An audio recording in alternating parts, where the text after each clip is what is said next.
Para business leaders dan intellectual business community, kita lanjutkan diskusi kita dalam segmen kedua berjudul Translating Macroeconomic Data to Our Business bersama dengan Kristianto Wibisono, founder dari Global Nexus Institute.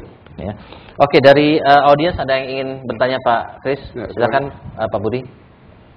Baik Pak Kris, saya ingin menanyakan mengenai wacana untuk single Asian currency yang akan diadakan sekitar tahun 2015.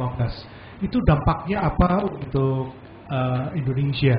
Pak Budi taunya itu ada wacana itu di mana Pak Budi? Oh, sudah dibicarakan Pak ini. Ya. Oh, oke. Okay. Enggak, maksudnya di forum apa itu dibicarakan? ASEAN ya. ASEAN ya. Oke. Saya rasa begini, ASEAN ini kan lahir 67 ya. Uni Eropa resmi lahir 57, tapi sebenarnya sudah lebih lama. Jadi kita cuma beda 10 tahun. Karena itu memang kalau ngitungnya begitu, memang EU sudah single, kita mau single. Tapi kan EU sendiri baru mengalami musibah Yunani, itu kan yang bikin repot orang juga. Jadi kita mungkin tidak akan secepat itu untuk langsung menuju ASEAN single currency tahun 2015. Sebenarnya langkah-langkah menuju ke sana mungkin sedang dilakukan. Itu sebabnya memang Pak Darmin mengeluarkan berita mengenai denominasi yang sebenarnya lebih baik diterjemahkan dengan istilah kita sedang menuju untuk persiapan menuju single Asian currency, kita harus siap menyesuaikan denominasi. Jadi itu lebih lebih tidak mengejutkan gitu, sebab karena buat yang orang-orang tua itu terkejut dengan nanti 1000 jadi perak itu yang sejarahnya emang bisa menimbulkan kekhawatiran dan kepanikan. Ini yang saya rasa masalah public relation lah. Kalau substansinya saya rasa sih oke untuk itu.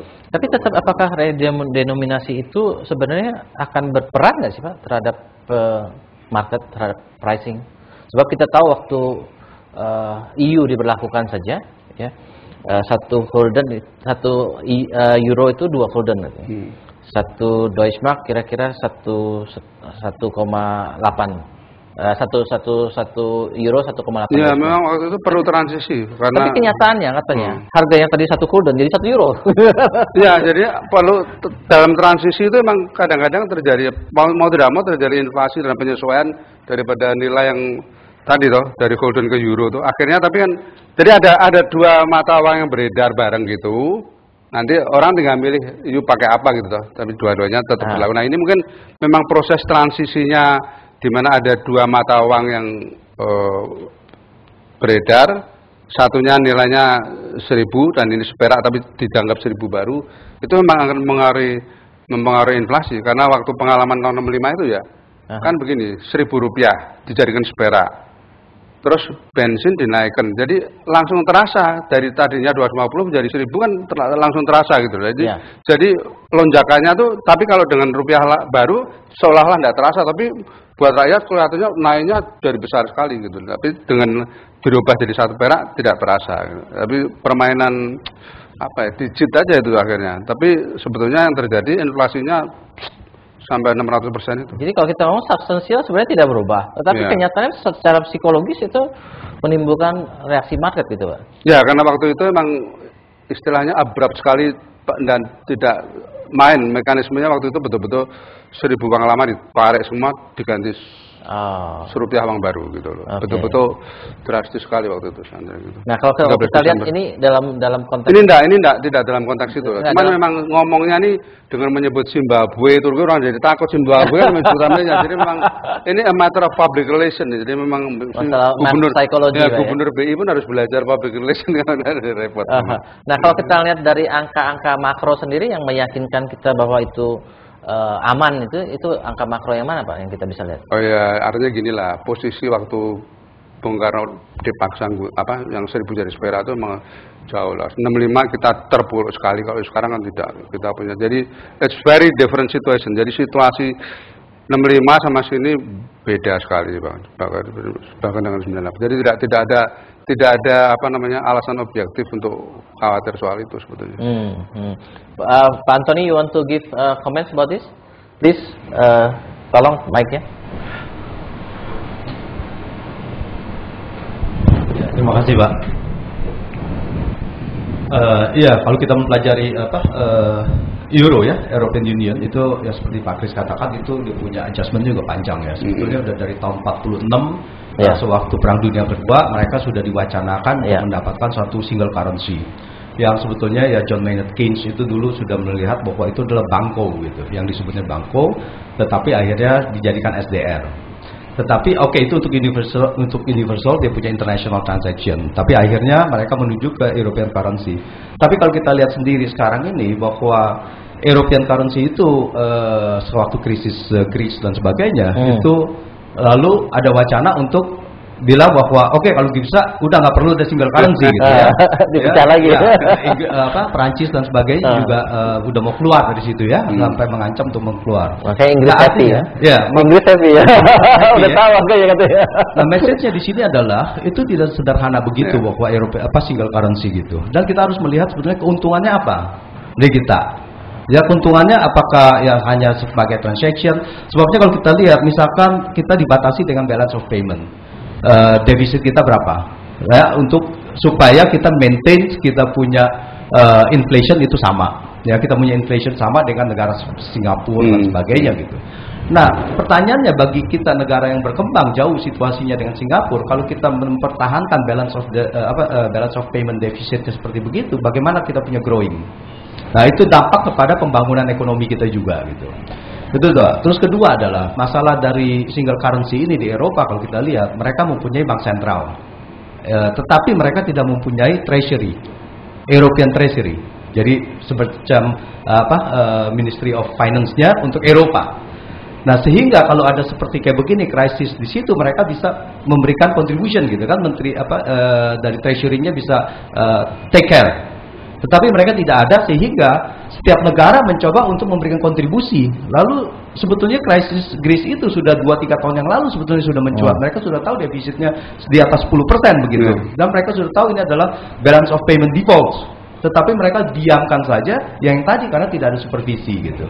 Nah, jadi pertanyaan komentar saya adalah bahwa ya single currency ini jangan kita melihat hanya pada Eropa saja, terus tetapi yang lainnya hal-hal yang lainnya itu juga kita harus perhatikan dan apa keuntungannya untuk kita. It's a lesson for us lah ya. Nah, terus perbedaan yang lagi adalah bahwa pasar Eropa dengan single currency mereka memberikan single labor market. Dan sini tidak ada. Nah, itu adalah harus diperhatikan kalau kita mau benar-benar hanya sebagai integrated market, tapi kita juga harus integrate kita punya labor market. Ya, seperti Uni Eropa itu benar-benar market. Jadi tidak hanya sebagai currency. Nah, itu harus diperjuangkan juga bahwa kalau kita mau membentuk suatu Asian community, nah itu harus ada labor markets yang open juga untuk seluruh ASEAN. Demikian. Ya, thank you. Tapi memang kalau kita lihat single currency ya, karena waktu itu saya juga tinggal di Eropa, itu buat mikro sih menyenangkan ya. Karena kalau kita tahu exchange rate, difference in exchange rate itu kan sebenarnya kind of tax juga buat kita. Kalau kita mau ngomong sebagai pemain mikro, begitu kita tukar currency kita pasti kehilangan nilainya. Jual beli kita udah kehilangan, itu kan kind of tax juga buat kita. Buat mikro sebenarnya menyenangkan Pak. Tapi memang secara makro untuk maintainingnya nggak gampang gitu ya. Tapi kalau kita lihat, kalau kita banyak perdagangan intra ASEAN, saya kira it's a good juga buat player ya. Sehingga dengan demikian nggak usah ya, menyederhanakan pembukuan dan transaksi gitu ya. Tapi memang ini masalah dunia ini sebenarnya betul Pak Anton tadi bilang ya. Ini semua orang minta free trade, free apa segala macam. Sebenarnya kalau mau free ya free semua, free flow of labor segala macam. Tapi di zaman terorisme ini nggak bisa free flow of labor itu. Sebetulnya ya waktu sebelum ada masalah 9/11 itu ya, saya pernah ngomong sama Gus Dur sama Megawati. Ini kalau ke Amerika, you datang minta free flow of labor. Indonesia harus berhak ngirim 2 juta orang ke Amerika untuk menikmati bersaing di sana di Amerika dengan tenaga Indonesia. Boleh enggak begitu?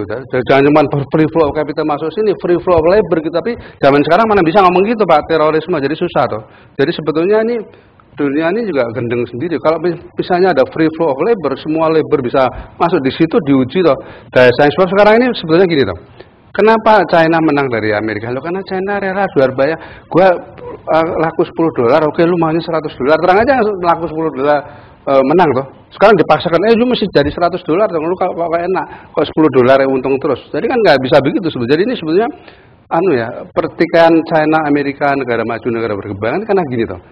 negara berkembang dan emerging market kayak China ini jualan dengan rela, kasarnya bukan dumping sebetulnya. Dia rela hidup dengan $10. Orang lain $50. Terang aja $10 bisa lebih kaya, lebih anu. Nah ini sekarang ini bagaimana mengatur ini yang tidak akan pernah ketemu, karena Amerika maunya hidup enak, menikmati enak, tetap anu, dan dengan itu dia di sektor real sudah kalah, dia bikin derivatif yang ada keruan ini. Jadi ini maksudnya masalahnya memang global ini adalah persaingan antara orang rajin dan produktif dengan orang malas yang mau mempertahankan status quo dengan cara yang mempertahankan ketidakseimbangan itu.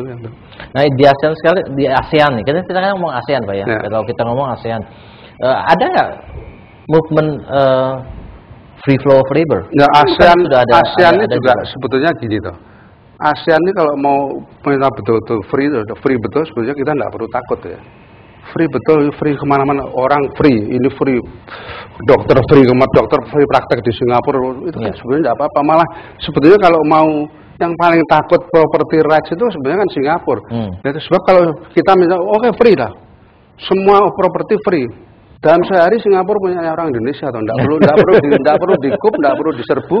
Singapura dalam sehari miliknya orang Indonesia. Terus Lee Kuan Yew lebih takut free property daripada Indonesia sebetulnya, toh. Jadi ini sebetulnya kan kalau mau ASEAN betul-betul mau di-freekan, itu luar biasa. Dan ASEAN ini punya kekuatan untuk mengimbangi China sama India.